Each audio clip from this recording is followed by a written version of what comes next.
Aristoteles, seorang filsuf Yunani, bilang, kita adalah apa yang kita lakukan berulang-ulang.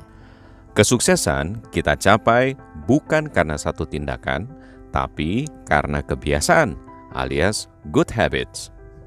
Baik itu good habits dalam aspek kesehatan, spiritual, keuangan, ataupun pekerjaan. Kita pasti pernah mencoba untuk melakukan kebiasaan positif yang akhirnya, ya gitu deh, berhenti dengan sukses. Mau sehat dengan olahraga 1 jam, dengan banyak alasan, akhirnya berhenti. Atau bertekad untuk membaca buku 10 halaman per hari, tapi akhirnya ya nggak jelas juga.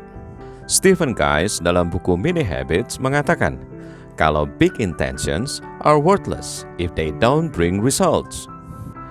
Niatnya sih bagus, ingin mengerjakan hal yang banyak atau besar. Tapi kalau nggak berjalan konsisten, akhirnya kan nggak sesuai harapan hasilnya. Terus harus bagaimana dong? Tenang, Stephen Guys memberikan solusi dalam bukunya. Kuncinya adalah lakukan kebiasaan-kebiasaan kecil atau mini habits sehingga kita nggak cari-cari alasan untuk tidak melakukannya. Misalnya nih, alih-alih bikin target olahraga sejam sehari, targetkan saja 1-2 kali push up dulu. Atau baca buku. Baca 1 halaman per hari. Nggak mungkin nggak sempat dong. Loh, kenapa harus menentukan target kecil kalau kita mampu melakukan yang lebih besar? Harus diingat, kita tidak mau melakukan kebiasaan positif hanya di awal saja. Tapi kita mau kebiasaan itu berjalan terus-menerus. Jadi, perlu proses agar bisa konsisten, alias nggak stop di tengah jalan. Pernah dengar juga kan, kalau dalam bersedekah, lebih baik sedekah sedikit tapi rutin, daripada sedekah dalam jumlah besar tapi sesekali saja. Kira-kira konsepnya sama seperti itu.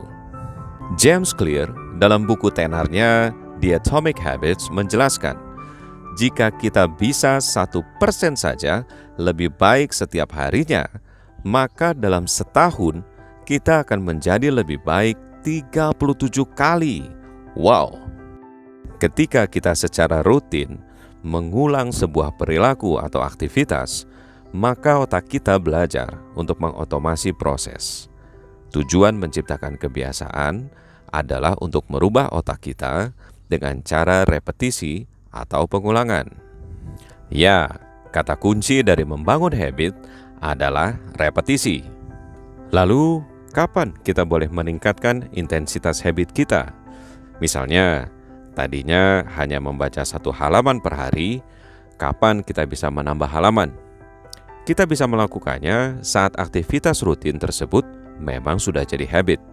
Sudah tidak ada lagi resistensi alias penolakan. Kita sudah nyaman melakukannya. Bahkan, rasanya ada yang kurang kalau kita nggak melakukannya.